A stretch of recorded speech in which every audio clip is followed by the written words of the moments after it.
We've looked at the average income worldwide and seen this spike in economic growth in the 19th century. But there is another graph which shows a similar sudden spike. This is the cumulative total of human beings who have ever lived. From 190,000 BC through around 8,000 BC, a period of 182,000 years, only about 9 billion human beings ever lived, which meant that there were only around 2 to 3 million humans at any given time. However, after 8,000 BC, the human population exploded. By 1 AD, it is estimated that the global population was around 300 million people, more than 100 times bigger than the prehistoric era. So what happened in history that allowed the human population to explode, but still prevented us from seeing our average income rise for many thousands of years afterwards? Let's start by thinking about the economies of prehistoric hunter-gatherers. These are what we would call traditional economies. Traditional economies are based on customs, history, and time-honored beliefs. That is, people's economic lives, the jobs they did, the leisure time they had, the types of goods and services available to them, like food and shelter, was determined by the customs and beliefs of the group they were a part of. These groups were typically centered around an extended family or tribe. Evidence suggests that trade between neighboring tribes was common and was dependent on barter, meaning that one tribe would offer a set of goods in exchange for some other goods from the other tribe. The people in these tribes generally only produced what they needed and rarely had excesses, in part because many prehistoric humans were nomadic, meaning they were always moving from place to place. And since their livelihood was so dependent on the elements, their economic welfare was very vulnerable to weather and climate conditions, and sometimes to warfare and violence with other tribes. These traditional economies developed gradually. The first humans started to appear around 190,000 years ago, but other hominins that date back to 3 to 4 million years ago show the basics of these traditional economies, along with the development of stone tools. Remember, the evolutionary process is constantly in action, so there's no cutoff between these categories, just slowly changing shades. But it is our first source of economic development. Our modern conception of humanity and of the traditional economy doesn't really set in until around 20 to 60,000 years ago. In this time, anthropologists believe humans finally developed language and a cognitive ability on par with modern humans. Rapidly increasing sophistication in tool making and behavior is apparent from around 80,000 years ago, just before some humans left Africa and stretched across the earth. Fully modern human behavior, including figurative art, music, self-ornamentation, trade, and burial rites, are evident as early as 30,000 years ago, suggesting an active and vibrant economic life with skilled craftsmanship, trade, expanding diets, and a productive life. In thinking about these early human economic lives, one invention that goes overlooked is the bag. Various receptacles for water and food date back 1,000,000 years, but bags as we would recognize them today came about around 30,000 years ago. No other animals use carriers like we do, but bags are a development which shows foresight and a recognition of the value something might provide in the future. Bags are one of the first inventions that provides a store of value, which facilitates and encourages capital investment. Or in simpler terms, they create an opportunity for better, more complicated tools which are specific to certain tasks. That allowed humans to start producing a wider variety of goods, which undoubtedly contributed to cultures, beliefs, and customs. Capital accumulation is an important economic concept throughout human history, as it is the bedrock of economic growth. In economics, capital refers to the tools we use for production.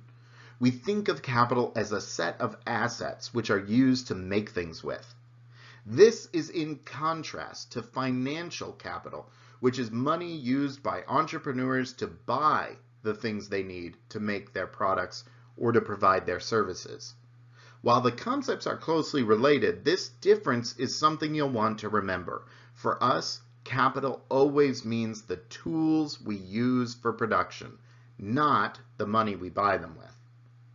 Capital is important to an economy because it increases our productivity. One person without tools can barely provide for themselves, but one person with tools can support many. Productivity refers to the differences in output derived from the same inputs. One person without tools might be able to collect 100 berries per hour, but give them a bag to store the berries in, and now they can get 500 berries per hour. That's an increase in productivity. Over time, thanks to growing human minds, language to share ideas with, and great inventions like the bag, humans were able to put more and better tools to use in the effort to satisfy people's needs and wants, the goal of every economy. So, what were the economic lives of these ancient hunter-gatherers like? Well, some hunter-gatherer tribes are still around. Modern hunter-gatherers, like the Bushmen of Botswana in southern Africa, spend most of their waking hours hunting and gathering food.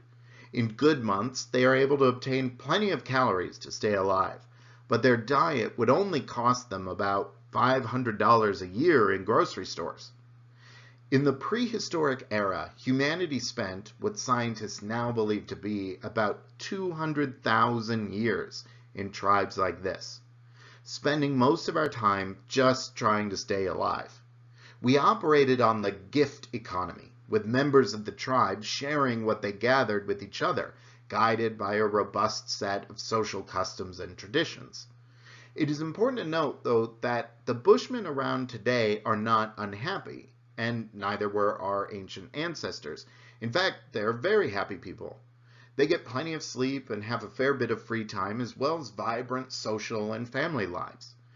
What modern capitalism brings is not happiness, but more wealth, better health, and greater opportunities for life satisfaction.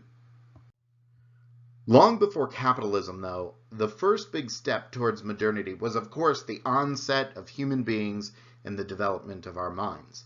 But the second big step is known as the Neolithic Revolution.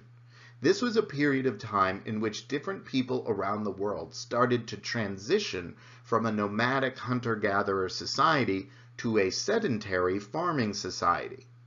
Unlike what we will see with the Industrial Revolution, the shift to sedentary farming happened independently in different times and places around the world. So the question is, why? What was similar in each case that they became farmers? And why didn't we become farmers sooner? The transition to farming was likely spurred on by a number of factors.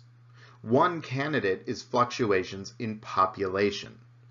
If a larger number of children live into adulthood just due to good fortune, it may have thrown tribes out of balance, with too little food available through hunting and gathering to support the population. This may have necessitated food storage, saving in times of excess in order to make it through more difficult times like the winter months. In order to store enough food, tribes may have had to settle in one place, and in doing so, they may have then started to figure out how to grow the food themselves. Another rather fun theory is that different peoples independently discovered the fermentation process through storage. Fermentation is the process by which alcohol is produced, and the discovery may have convinced humans to settle down in one place and farm in order to produce more alcohol. I suppose the idea here is that farming drunk is better than hunting sober. However, The most likely candidate for this transition is climate change. Around 12,000 years ago, there were shifts in the Earth's orbit which led to greater seasonality, a bigger difference between summer and winter temperatures. The degree of seasonality predicts the shift to farming pretty well because harsher winters led nomadic tribes to become sedentary for periods of time, and the tribe's needs grew beyond what could be carried in bags. The transition to farming radically changed almost every aspect of people's lives. But it wasn't all good. The geographer and historian Jared Diamond calls this the worst mistake humanity has ever made. Diets likely worsened, and communities became more prone to famine and disease, which for the early years of the Neolithic Revolution meant that lifespans decreased. Farming also likely took a lot more time than hunting and gathering did until more advanced methods and tools were developed. Nevertheless, humanity was trapped in this new system because farming made it possible to produce a lot more food, which meant that a much larger human population could be supported. Farming pushed the global population from 4 to 5 million to upwards of 500 million over the next few centuries. It also radically changed how human economies would operate, leaving the traditional economy behind.